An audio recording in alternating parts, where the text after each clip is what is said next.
I do not have good hair today, but I'm going to make this video anyway because I forgot to shoot the intro part last week when I was working on the rest of the video. So here we are. Hi, I'm Margaret with Sacramento Art Classes, and today I'm going to show you how to make your greens more interesting. We're using a simple, actually it's not really a simple, it's a little bit of an unusual shaped leaf to show how you can use different greens and different textures to give more pizzazz to your paintings so that not all your greens look the same and not all your greens look fake, like they just came right out of the tube and they're not from nature. So let's see what happens and let's get started. Don't look at my hair. For this video, ahead of time, I have already wet my leaf, so we're doing this wet into wet, and I'm going to be using some very light colors to just kind of lightly stain, or stain is not quite the word that I'm looking for, but I want to give a little bit of an underpainting to this leaf. Then we're going to let it dry, and then I will show you what it is that I want to show you today. So I'm using a little Hansa yellow light. I will use a little bit of maybe some Hooker's green in here, and just letting the colors roam around on their own freely to give myself something to work with. And I'm kind of aiming for the lightest color that I might imagine seeing as the veins of this leaf. So usually, you know how sometimes the veins are lighter green, and other times, depending on the leaf or the season, the veins could be darker. But in this case, I'm going for the lighter look. So that was a little Hooker's green. And finally, I'm going to have some cobalt blue, because I think it's just nice to have a variety of colors in your painting. Makes it a richer feel, makes it look like more interesting things are happening and not everything is just one flat same color. So we're going to just leave that and let it dry and come back and I'll show you the rest of the painting here. Okay, everything is nice and dry here, and now I can start building the leaf in what I think will be more, expected colors in here. I always like to have that underpainting going because that gives us a little bit of spontaneity with things, and now we can kind of carve this out however we see fit. So I am thinking about a vein that runs down the middle of this leaf. By the way, this is a peony leaf, so that's why it's unusual shape, because it's not just a tree leaf, it's a peony leaf, so from the peony flower. Here I'm just using Hooker's green, and the fact that Hooker's green can be an unnatural color is something to remember, but because we have done an underpainting here, it really helps out to make it look a little bit more realistic. So I'm going to use that, and then I'm going to use just a mixture of another green that's on my palette here to, let's say, we'll come on over here. It's got a little bit more blue in this one. And I'm just playing around. I'm inventing this as I go. So again, trying to think about where am I going to have the veins of my leaf appear. And then here's where I'm going to switch to a little bit lighter green. This is sap green.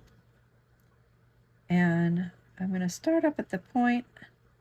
I'm doing an outline, but not an outline. I don't want it to look like an outline. So I start at the edge there so it's crisp. And then right here along the middle, I want to leave a skinny little sliver of unpainted area. That's going to be that center vein that runs down the middle of the leaf. So that's a way that you can get those shapes or that detail in, still having exciting colors, maybe even give you a little bit of pinch of salt down there. I don't know if it's going to do anything because we had a first layer on there, and sometimes when you use salt on a second layer, it doesn't always come out as you expect. So here, let's go ahead and do that same thing up here on the top. This is a lighter green mixed with some yellow. You want to leave that center of the leaf unpainted. So you want to have a good steady hand and a brush that has a nice point on it. This is a Princeton 12 long round, so it has a very long skinny tip. Okay, we can connect that. So you get the idea. That's how where you can build out some leaf veins. But what if you want to do something a little bit more dramatic? Let's say you really want some dark somewhere. How about maybe this side of this leaf is going to be really dark. Wow, I sure do have a lot of paint on my brush. Okay, so same thing, I'm following the outer edge. This is diopside green, and I used it right out of the well, so it's kind of concentrated, but I'll spread that around here for you a bit so that you'll get an idea of what kind of color it really is. There we go. You can move that paint on down the leaf here. And let's just gather those up. All of the leaf parts up here in the center. If you don't get enough salt action, you can use what's left on this maybe and kind of get that area wet. Okay. Something else that's fun to do on leaves so that they're not just flat and the same is you could drop a little water in and maybe create some blooms. So you'll see that start to set up in a minute. And if we're going to stay with that idea of blooming, of veining, maybe I'd like a little bit of blue in here. Blue over the top of my base color of yellow could give me a really pretty, nice light color, like a light green. And then if you let this paint I'm putting on right here touch down here on the bottom, everything starts to blend together. So layers. Everything in watercolor is about layers. And what about if we want even more drama? I'm in the green, blue, yellow family, and I could even take it farther than that by using some turquoise on here. So this is an area where the leaf has kind of folded over itself. And on dry paper, I'm just putting in this shape here. And I'm going to paint this on down onto the stem. Maybe for the other side of the stem, I'll go back to a green a little bit. Let's make it interesting. Let's carve a shape in there. It's kind of a wide stem, but mostly this is about showing you what you can do instead of trying to be totally botanically correct.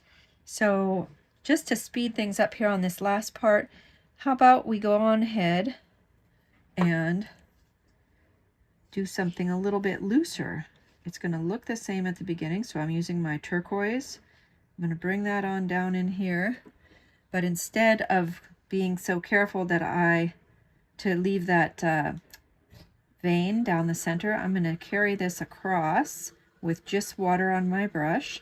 So I added the dark turquoise there, but I'm just using water on my brush to re-wet all this part here that I haven't painted the second wash on. It's going to bleed right here because those wet areas are going to touch. And then let's give us, how about a little bit of diopside green? I'm just going to touch it on in a couple places. You'll see it move around. Kind of going to do an interesting loose. Maybe I'll drag some down there. And I'm going I painted in the direction that the leaf is growing. So even though I didn't give these marks for the veins, I did draw your eye with the brush stroke that leads down into the center of that, or kind of like the palm of the hand. And one last little section. How about another bit of light green here?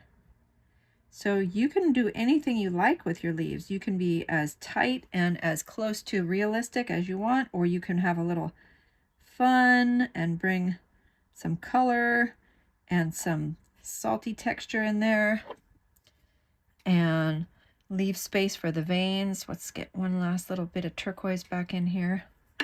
So this is all about using different greens or green varieties to make something more interesting. Okay, so that's it. We'll see a picture of it when it's done, but I hope you enjoy that and give it a try. And you can try it with any colors. It doesn't matter whether it's a leaf or a flower or whatever. Just do things to kind of change things up and break them apart in your painting. And here is what it looks like when it's all done. So you can see a lot of variety in the colors. You left space for the veins. Here's a little bit of salt here. And in here, I've already scraped it away. I have a bloom right here, or kind of a background. So a lot of excitement and variation in your green, not just one flat, plain old green leaf. So have fun and happy painting.